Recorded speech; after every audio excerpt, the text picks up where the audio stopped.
Damn, I've been loving Helluva Boss and Has Been Hotel so much. They're one of my favorite series out there. I feel like so many people don't give them the credibility of calling them a series, like you talk about an actual show, because it's a YouTube animation. YouTube animation doesn't deserve the same level of respect. It's just kind of like made by fans. No, it's an art form, it's beautiful, and it gets more views than most actual anime series that literally air. It is massive and it deserves all the respect. And personally, in my opinion, the fact that it was made by a YouTube crew, that just makes it so much better. It's willing to do things that so many other series don't. So, I wanted to talk today about Millie. Now, Millie is a character in Helluva Boss that I really like a lot. In fact, she's like the ultimate I must protect character in the entire series. I know a lot of people are like, bro, but Luna though, bro, please, Luna can eat my ass. Not in a sexual way, I'm not afraid, I promise, I swear, I promise. Millie is a character that gets a lot of hate online because I believe she's viewed as a two-dimensional character to some extent, as opposed to a lot of the other cast. A lot of the cast gets full-fledged episodes, and Millie did not get one yet, but I'm sure she will. And a lot of the cast also gets like these tragic backstories, and she didn't have one. She's like the only character in the main cast that doesn't have a tragic backstory. Now, A, I think she's gonna get her own episode, and B, due to the fact that she doesn't have a tragic backstory, it doesn't make her any less of a character. There's a beauty in simple characters, and it doesn't mean that the character wasn't given that much love. I feel so good whenever Millie does something epic, and whenever Millie does something dope, whenever Millie kicks some butt and some booty, and I think it's some of the most glorious scenes in the entire show. So, I do think Millie is an overpowered character done right. I feel like she's a character that's just so good, despite being in hell, that she is a contrast to the rest of the cast. Very often, when you have a character that's an asshole, or that's done terrible things, or that's been cowardly, or that's had any form of negative shiz, you can always kind of see where it's coming from, that they take an L. I literally never want to see Millie take an L ever. Ever! I think she's an overpowered character done right, but my analysis isn't gonna get all that too much deeper until she does get her personal episode. So, for now, this dude, Sarcastic Chorus, just made a video talking about how Millie is still a problem, talking about how Millie is still an issue in the series in regards to the newest episode of Helluva Boss. I always appreciate an opposing perspective of mine, so here was me delving into the continuance of the Millie issue. So, I know a lot of people have been hating on Millie from Helluva Boss. So I was thinking of watching this video because I really like Millie. Millie is a freaking great character. All right, anyway, let's just jump right into it. There's a video. Millie is still a problem. Helluva Boss. I think people hate on Millie because Millie's whole character is basically, in their eyes, devolved as she loves her man and she loves her husband. That's her whole character, and it's demeaning to women or something. That's what I heard in the back of my mind. I'm excited to see this dude actually break it down. I think Millie is a great character, and I think a woman loving her husband is not demeaning to women, especially because she's a badass. She's the guy that kicks butt and protects him. It's not like he's the one that's always protecting her. Anyway, let's just see what we got. Let this be your lesson, Moxie. This is what happens when you cross me. Literally such a scary scene. Chills every time. Boy, that escalated quickly. Yeah, happy we got a new episode of Helluva Boss. This just wasn't the turn I was expecting for Moxie. Honestly, though, this is the best episode of the season for me. Like, no contest. I mean, it's episode 3.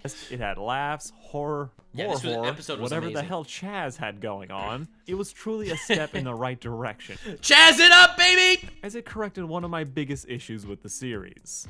No, it's not the Millie problem. Don't be delusional. But I'm gonna take what I can get. Let's talk about the mental nightmare that was this episode, and the even more terrifying knowledge that no matter how abusive they are, people are still gonna call these two daddy. My man. Are you fucking kidding me? There's someone who's both of you? Alright, kick. Damn, bro. Dude, it was such a good episode. The episode's a fat joke. Because we really need to The cum zone. Guys, of course it's a cum zone. keep bringing that up Everyone after needs a the cum zone. pilot. With Moxie bragging to himself about how he lost 2 pounds when no one can tell the difference. And thankfully, Millie storms in like a Texas Twister, being pissed off after running into an ex. Now, I'm just gonna rip this right off. I love Millie in this episode. Her hitting Chad. Let's freaking go!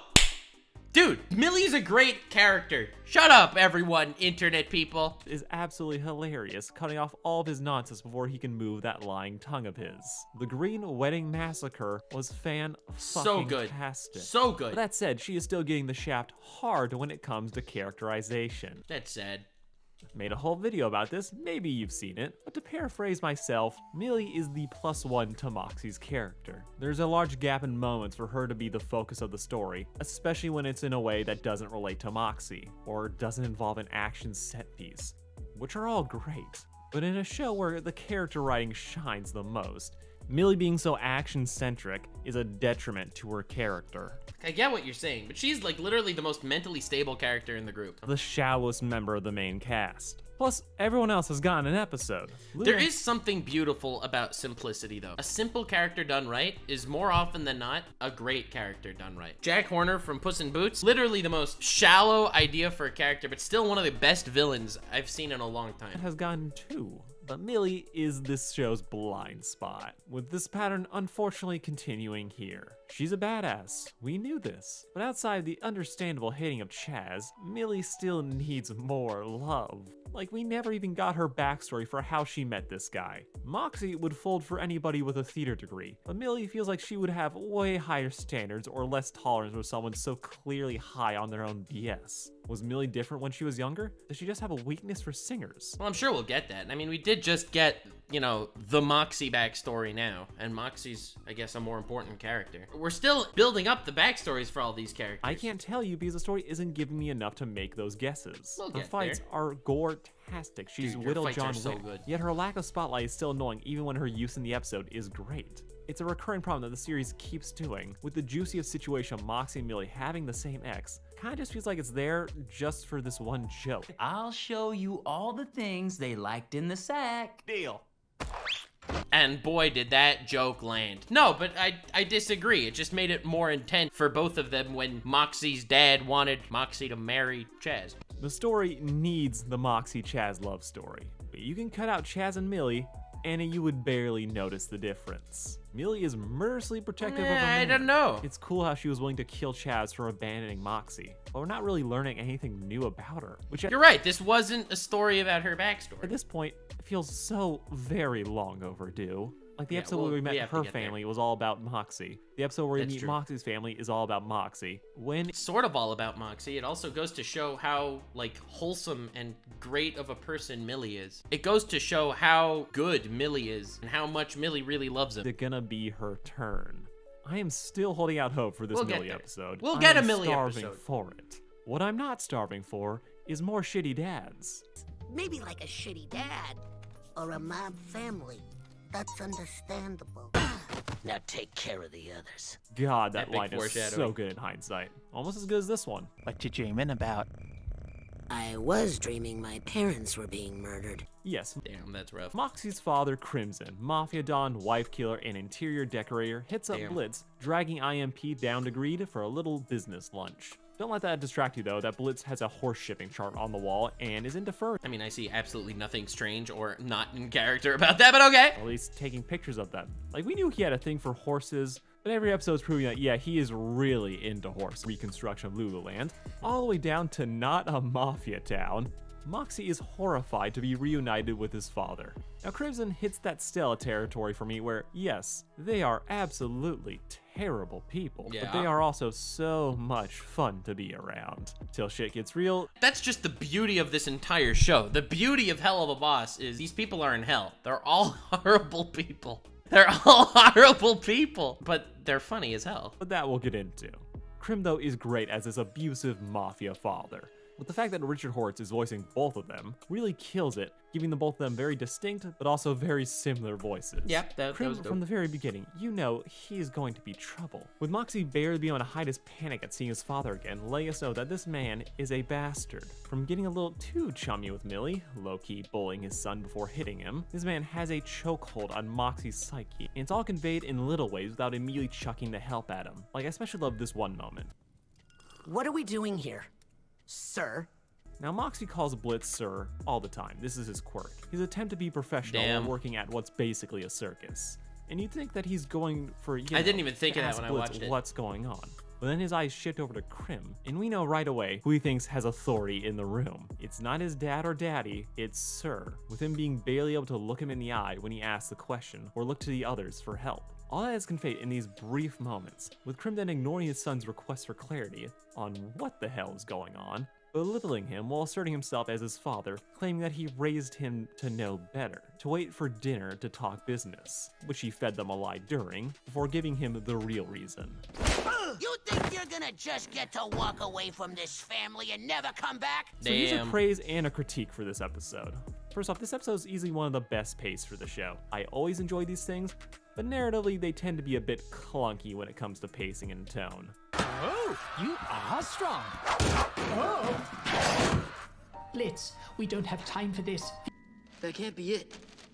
Where's the rest of it? Damn, This that's episode, rough. however, Yeah, no, I see that. I get that. has easily one of the tightest scripts out of the bunch. So much so that I can almost forgive us not getting a Millie Chaz backstory, since doing it would kind of just undercut the emotional distress that Moxie's under right now. I think Millie is overpowered done right. I'll be completely frank. I do think she is overpowered done right. And I like that she's the badass of the group and that she's also badass in like a selfless way. She's literally the one good person, the simple, good, straightforward person. And I think that's completely appreciative. And it also gets to highlight why she's such a good character. And not with a plot relevant joke like Blitz cheating. Now, that out of the way, I do feel like the build-up to Krim hitting Moxie and then the immediate switch to the cock and walls thing was a bit blunt. I thought that was hilarious. It mostly works for when Crimson hits him. I just think they could have marinated on it just a little bit more with that tension. The moment does, and pardon the language, hits you like a slap to the face. It's good, I just feel like we need another 5 seconds to kind of like build up to it. As the moment before this was Millie threatening Chaz,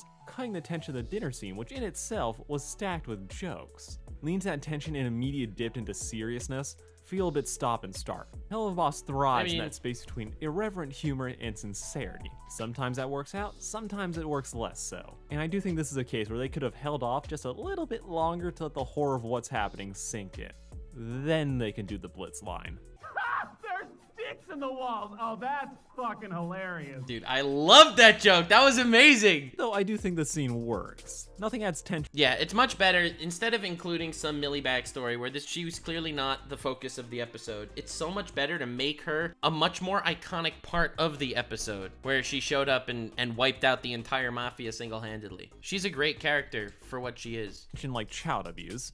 And when this show wants us to take violence seriously, it definitely lets us know. Krim is an absolute piece of shit who has despised Moxie for most of his life, not living up to the toxic mafia masculinity, being bi, doing anything that Krim didn't explicitly tell him to do, with the flashbacks to Moxie's childhood only making a better case for Krim being the MVP of bad father figures.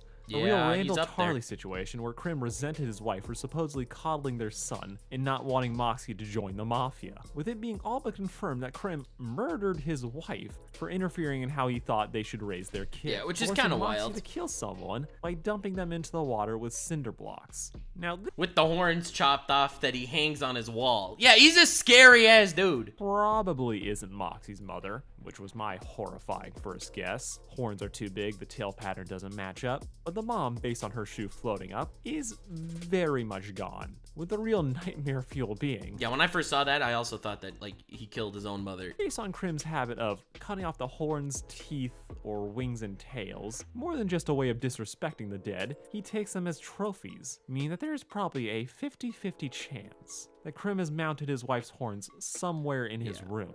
Yeah, this man is a monster. Like, he actually might be the worst person in hell we've met so far. Definitely the most visceral. Like, all this does such a great job at making you sympathize with Moxie, to make us understand why he is scared of his father. Why he can't just tell him no when he demands that Moxie marry Chaz, as Krim believes Chaz to be rich, and while he may hate gay people, he loves money more. Moxie is scared. Damn. He has always been scared of his father, and Krim is threatening Millie, with Moxie being unable to tell her what's going on because people are always watching.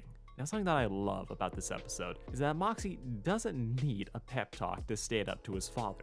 He doesn't need to be convinced that what his dad is doing is wrong. He knows. He is painfully aware of what a monster his father is. He's seen how Krim treated his wife. Moxie genuinely loves Millie and refuses to be like Krim. And to make the contrast even better, while Krim clearly viewed his wife as less than him, demanding to be seen as the head of the household, with some probably reductive views on women, as he screamed out Millie just being a broad when his men couldn't kill her, Moxie, in contrast to his wife-killing father, loves Millie with his whole heart, viewing them as partners in everything. Which is a really great way to write a character. He hated living with his father, so the second he was free, he couldn't think of a reason to go back. Meeting Blitz in prison, seeing just how much he cares about his own daughter, all of this endears Blitz to Moxie, forming a bond that he only half regrets every day. Moxie doesn't need a pep talk to stand up to his father. In spite of all the threats and memories, he refuses to abandon Millie. He refuses to be like Krim, whose answer to everything was to beat them into submission and make them pretend everything was okay. Moxie is a soft boy. He might not have the best self-confidence, he may be insecure about things that he shouldn't. True. When it comes to Millie, Moxie won't budge or compromise, which is perfect, as it would have been such a drag to watch him even pretend to go through with this dumb marriage. Get this thing rolling, eh? So yeah, Krim forced a smile on that face and forced Moxie to go through with the marriage. Yeah, it's just really well written, the whole relationship between Millie and Moxie, and how Millie clearly is, you know, the one wearing the pants. She's the badass. She's the awesome one. She saves him and then slaps his ass and says, "This is my piece of ass." They both were really done justice in this episode. This wasn't about Millie's backstory. That's really not what it was about. It was about Millie being a badass and Moxie standing up to his father. And also not about Moxie being the one that needs to solve his own problems. He has a partner in life and he could rely on her, just like she could rely on him for stability. Everybody, it's spectacular. So let's be like the show and talk about someone else. What is up, party people? Yeah, Chaz was just kind of annoying. Wait! What? Now, hot take, I'm glad they killed Chaz. Yes! Me too. Oh, he's perfect in this episode, but this gag, this Yeah. constant bragging about having a big dick. Yeah, I don't see that staying funny Nope. over time. Yeah, It I'm would be really happy they obnoxious if killed he him. died And they made the dad just even more menacing by killing this guy. young and memorable. His theme song is killer. Perfect blend of high sexual energy and the obvious parody that you can't take seriously. Just like his sex life, he is meant to be a one and done. The fact that he is both Moxie Damn. and Millie's ex is hilarious. Yeah, and he's an Blitz's E-boy. reaction is absolutely fire, as this man has been fantasizing about having a three-way with them for the entire show, stalking them constantly, inserting himself into their lives as he desperately craves what they have. So to present True. Chaz as someone who has actually done the dirty with them, Blitz's jealousy is just so good. Chaz is great as his own character. And I remember when they first announced Chaz and people were mad just calling him another striker. Like, yeah, he's got sharp teeth, but this shark is a completely different beast. His whole song to Moxie was funny enough, but as a character, he's just the right combination of cringe and whining, with the animators doing all the work to keep him looking fine and intimidating when he needs to be. The man has no chill, no brains, and was gonna die the second Crimson found out that he was broke. Like, I'm considering doing a video about Chaz and Moxie. I'm not sure how much there is to talk about, because their entire backstory is just a series of movie parodies, but when has that stopped me before? The man looked genuinely regretful when he had to abandon Moxie to the cops. So I guess I mean, yeah, and he was scared and he didn't have to. He was kind of a bitch. all bad, or he was just sad that he couldn't get his ticket into the mafia. And yeah, people are gonna be lusting after this shark for a long while and obsessing over shark anatomy. Chill the fuck out! The fact that Blitz cheated on Stolas with this man of all people, that's a non-issue. Like, no, sorry, if you have that opinion that, oh my god, Blitz cheated on Stolas, you can stop right now. These train wrecks need to get their shit together, and let's not pretend that they're actually dating right now. Their sex life is contractual at best. I don't think anyone here has room to be angry about anything. And if they did date, who knows, they haven't said anything about being exclusive to anybody. Stolas has, but Blitz is a whole other subject. I'm calling the only man who can me. What? And Stolas does strike me as someone who would like to watch. But something that I do truly appreciate about this episode, more than the horror backstory, more than Moxie like standing up to his dad, is the fact that we were allowed to have this story. That we didn't have Stolas and Blitz hogging screen time. Because of the last two episodes, that has been probably one of my bigger complaints. This show has a great cast. Yet Yeah. as much as I like Stolas, They did a great it does job. feel like we are hardwired into talking about those two, when we have so much room to explore. So the fact that we were able to have Blitz here, have him be relevant, have him be funny, but have him also take a back seat to let Moxie really have his own story. It was a really great I love episode. That. It proves to me that yes, this isn't just going to be the Blitz and Stolas show.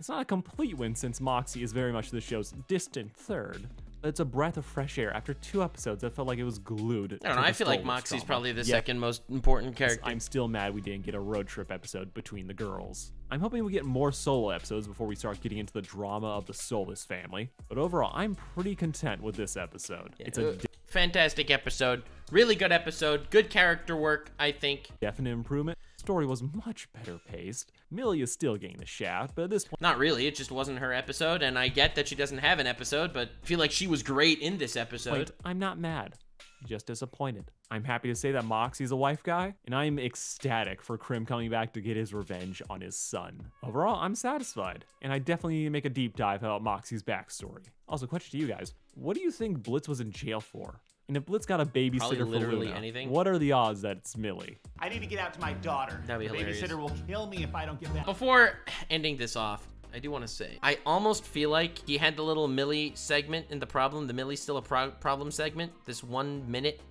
over here, for the title. I kind of get that impression, because this was a episode review. Ultimately, it was an episode review. I don't even feel like this episode warranted any Millie criticism. It was just like, why don't we have a Millie episode? That said, it was a good video. You did a good job. I do appreciate it. I do think Millie is an overpowered character done right. I don't think she's gonna be getting her own video on the Nuxanor channel, per se. Not unless she gets a solo episode, but for now, this was a lot of fun. Thank you all for watching and joining. I love Helluva Boss. Bye-bye. Like, subscribe, and follow me on Twitch. Stay weird, fam.